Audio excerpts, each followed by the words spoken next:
नमस्कार दोस्तों, एक नई लर्निंग के साथ हाजिर हूं और आज की इस लर्निंग में जिस कंपनी विशेष को लेकर के हम लोग चर्चा करेंगे, उसका नाम है वीएसएफ प्रोजेक्ट। इसके नाम से पता चलता है कि कंपनी शायद रियल एस्टेट और कंस्ट्रक्शन का कामकाज करती होगी। कंपनी के बारे में ये देखा जाए, फॉर्मली नाम इसका Vijaya shrimps form and the exports limited था। बाद में इसका नाम चेंज करके और लिस्टेड हुआ था बीएसई के ऊपर multi product free trade warehousing zones. इसके अलावा कह सकते हैं जो लैंड लोकेशन इनके पास जो कि आंध्र प्रदेश के अंदर आती थी और जो इनकी फैसिलिटीज़ वगैरह थी उसको प्रोवाइड करती थी वहाँ पे। एक तरह से कह सकते हैं कि इसके पास notified as a multi product free trades warehousing zone and the islands and container depot के तौर पे इनको रखा गया और इनका बिजनेस मॉडल को लेकर देखा गया। इनकी माइलस्टोन और कॉर्पोरेट इन्फॉर्मेशन को लेकर जिक्र कर दी देखी गई। उनमें माइलस्टोन को लेकर जिक्र करती कि इनके पास ये सब एक्टिविटीज़ इस प्रोसेस से रही ये आगे बढ़ती देखने को मिलती है। लेकिन एक बात सामने निकल के नहीं आती, आखिर ये कंपनी जो है वो कारोबार में किस चीज़ से जुड़ी हुई है। जिस तरह से कहते हैं कि प्रोजेक्ट जो कि प्रोडक्ट हैं जो फ्री ट्रेड्स वेयर हाउसिंग की बात करती है, अर्थात वेयर हाउसिंग की सर्विस प्रोवाइड करती है या नहीं करती है। इनके बिजनेस और मिशन में देखा गया कि बेनिफिट्स जो कि free trades warehouse zone zone बनाती है। ऑपरेशनल एडवांटेज की बात की थी free trade warehouse zone को लेकर के स्टॉक मार्केट में लिस्टेड है और लिस्टेड के साथ साथ इनकी यदि आप उन पहलू को देखेंगे तो ये कह सकते हैं कि मार्केट की रेश में इनकी यदि हम चार्ट ग्राफ को देखें पिछले कुछ पीरियड को लेकर के, तो पिछले जैसे ट्रेंडिंग को लेकर जैसे 6 महीने के डेटा को देखा जाए तो जहां मार्केट में हर जगह पे बिकवाली का प्रेशर रहा है वहां पे इनमें उस लेवल पे बिकवाली का प्रेशर देखने को नजर नहीं आई है। ये कह सकते हैं कि अभी एक ही रेंज में लगातार बनी पड़ी है रेजिस्टेंस और सपोर्ट के आसपास की यदि बात किया जाए तो।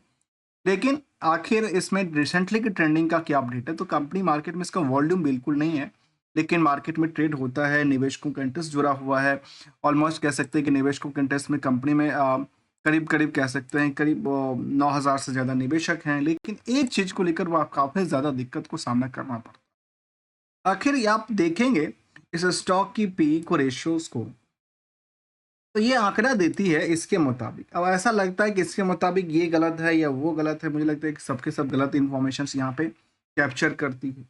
अब ऐसा क्यों मैं कह रहा हूँ, यहाँ पे देखिए, यहाँ कहता है कि करंट मार्केट की जो प्राइस थी उसके मुताबिक मार्केट में जो बुक वैल्यू के मुताबिक यदि कंपेयर करें तो अंडर वैल्यूड आती है। दूसरा पहलू कहता है कि यदि आप 21 रुपये पर शेयर की कमाई है तो सोचिए ये तो 46 रुपये ही है। इसके मुताबिक तो डबल से थोड़ा सा ज़्यादा हो सकता है, लेकिन यहाँ पे आंकड़ा कहती है स्टॉक पी का 7500 से ज़्यादा। मतलब ऐसा लगता है कि ये इनका जो फॉर्मूलाज बेस है या तो ये इनकरेक्ट की बात कहती है या ये इनकरेक्ट की बात कहती है। तो ये कुछ ऐसा इनकरेक्शंस की बात शामिल करती है, अर्थात स्टॉक पी 7500 गुने का कैसे हो सकता है। यदि इतना है तो फिर मार्केट की रेंज में ये 75 करोड़ की मार्केट कैप कैसे हो। यदि कंपनी की प्रमोटर प्रमोटर कंट्रोल की बात करें तो 43% है। डिविडेंड के कोई ट्रैक रिकॉर्ड नहीं। आरओसी का आंकड़ा को देखा है तो न्यूनतम से भी न्यूनतम गिरावट तरफ की तरफ इशारा देती है। तो वहीं पे यदि आप इंडस्ट्रियल के पी को अवलोकन करेंगे तो ये कहता है सॉरी तो 18 के आसपास इसके मुताबिक मार्केट तो काफ़ी ज़्यादा रेश में शामिल है। अर्थात यहाँ ये जो वैल्यू मिल रहा है 43-46 रुपये का, ये भी काफ़ी महंगा देखने को मिलता है। लेकिन ऐसा है नहीं, क्योंकि यहाँ पे हायर से लोअर की बात करें तो करीब 35 रुपये के आसपास इनकी बॉटम गई थी। उससे मार्केट करीब करीब कह सकते हैं कि 30% से ज़्यादा उछल चुका है।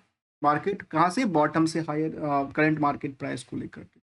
और ऊपरी सतह से कह सकते हैं सीधे सीधे जो करीब 45% गिरावट रही है। जबकि नेट इनकम मार्जिन को लेकर जिक्र करती है कि 99% कमाती है। अब ये एक मुझे ऐसा लगता है कि इसमें ऐसा डाउटफुल क्यों लग रहा है मुझे। चलिए इनके डिटेल स्टडी की तरफ चलते हैं, समझने की कोशिश करते हैं। और रिसेंटली की हम बात करें इस कंपनी को लेकर के, तो जो डेटाबेस इसका सामने आई है, कंपनी के पास जो प्रॉफिट लॉस है पूरे के पूरे साल दर साल 0/0 की बात कहती है। लास्ट 12 महीने में डेटाबेस 0/0 की बात। जो ये जो रेस है वो रेस किसको लेकर के है, जबकि यहाँ पे आंकड़ा ये देती है कि किनके अर्निंग पर शेयर 21 रुपये से ज़्यादा है। अर्थात ये कैसे हुआ ये मुझे समझ में नहीं आया। या तो इनके पास यदि आप देखा जाए 36 करोड़ के इनके पास 36 करोड़ का होता है प्रॉफिट, और 36 करोड़ के प्रॉफिट के हिसाब से यदि नंबर ऑफ शेयर की बात करें तो नंबर ऑफ शेयर ऑलमोस्ट कहते हैं इसके 1,63,00,000 के आसपास है। 1,63,00,000 के आसपास नंबर ऑफ शेयर, इसके मुताबिक तो अर्निंग पर शेयर ठीक है, पर फिर स्टॉक का पी 7500 टाइम्स कैसे हुआ? क्योंकि ये यहाँ पे थोड़ी सी क्या करती है, डैमेज करती है। और यदि हम अगली कड़ी की तरफ चलें जिसमें कि क्वार्टरली डेटाबेस को, तो कोई कंपनी का कारोबार है नहीं, कंपनी के जब कोई कारोबार नहीं है तब भी मार्केट में 17 लाख की प्रॉफिट बनाती है, और 17 लाख की प्रॉफिट से मार्केट में, सोचिए ऐसी कंपनी जो 17 लाख की प्रॉफिट से मार्केट में सस्टेन करती है। निवेशकों के इंटरेस्ट में एफआई और डीआई की भूमिका में, डीआई की भूमिका रही है कंपनी में। किसका है, किसका पैसा है, वो ऐसा कोई जिक्र नहीं करता। पर पहले की बात करूं तो इसमें जो है Andhra Pradesh industrial development corporation की पैसा हुआ करता था, फिर इससे पहले एम्पेडस की पैसा हुआ करता था। ये सब फिलहाल नहीं है, लेकिन तब भी 1.5% के आसपास की होल्डिंग बनी है। आम निवेशकों के पास करीब प्रमोटर से ज़्यादा होल्डिंग है, 55% से ज़्यादा होल्डिंग है। उसमें भी कुछ नाम शामिल है, जिसमें कुछ नामों के अलावा यदि आम निवेशकों की बात किया जाए तो करीब करीब 10,000 9,000 से 10,000 निवेशक जुड़े हुए हैं। और पीयर्स के अकॉर्डिंगली यदि कंपेयर करते हैं इस कंपनी को, जिसमें कि रेल विकास निगम हो, आयर विनपा हो, एफकॉन हो, इरकॉन इंटरनेशनल हो, इनके आगे देखेंगे तो ये लगता है कि भाई इसमें हुआ क्या, जिसका स्टॉक प्राइस भले ही 45 रुपया हो, लेकिन इतनी ज्यादा महंगा कैसे हो गया, जो 75 टाइम 100 टाइम्स के मुताबिक कामकाज करती है। बुक वैल्यू के मुताबिक मार्केट में अंडर वैल्यूड कहती है। तो मार्केट में कामकाज नहीं, रिवेन्यू नहीं है, पॉइंट नहीं है, इस तरह की चीज़ों को शामिल नहीं किया गया। Board approve the financial result को अप्रूव भी करती है, और ये अपॉइंटमेंट ऑफ डायरेक्टर भी करती है। स्टेटमेंट ऑफ द रेट्स और फंड यूटिलाइजेशन की बात भी राइट इशू को लेकर जिक्र करती देखी गई। और कंपनी के फिलहाल के लिए बोर्ड मीटिंग वगैरह 14 तारीख को हुआ था, उसके बाद कोई ऐसा अपडेट फिलहाल के लिए तो नहीं नजर आता।